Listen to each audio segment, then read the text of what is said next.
For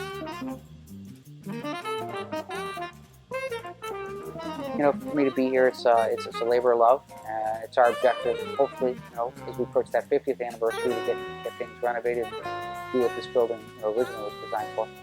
I continue to hear about this building, and I knew it was an old building. I knew it was 1890, and I kept hearing the name Otto Strack, and I knew nothing about architecture.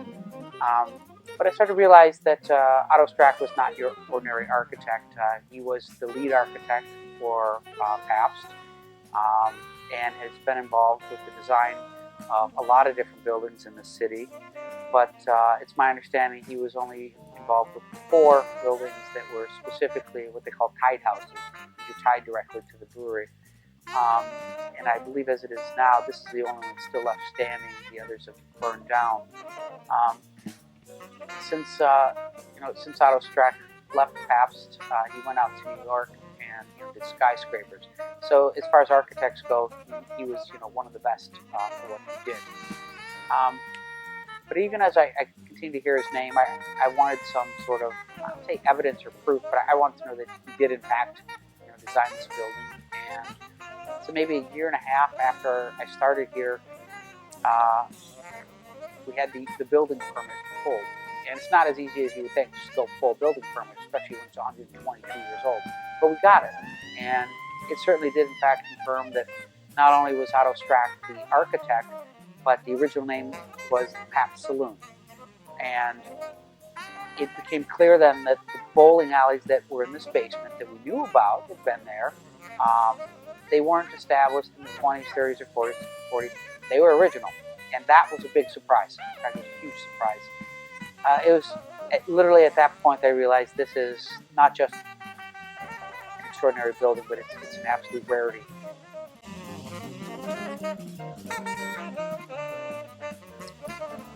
Well, if I could wave a magic wand, you have to have secondary entrances, just fire hazards, things like that. The original entrance for the bowling alley was outside on the western side of the building. Certainly there's another entrance inside. The lanes themselves are still in pretty good condition. There's one small area of some rot from a minor flood that came from a water main from outside. But it's beautiful maple. So we'd love to have those lanes opened again. I mean, you can't have lots and lots of people playing at once because there's only 2 lanes. But as far as I'm concerned, there are no other lanes that I know of that have this historic precedent.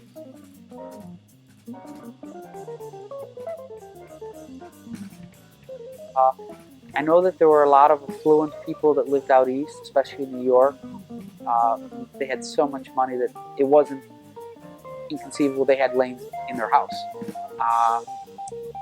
To what age, I'm not really sure.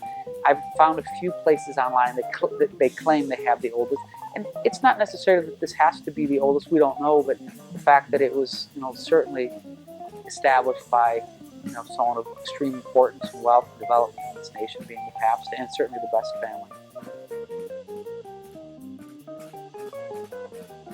It's always positive. I mean, people. Well, first and foremost, they're unaware of the history. So this is a story that hasn't even come out yet.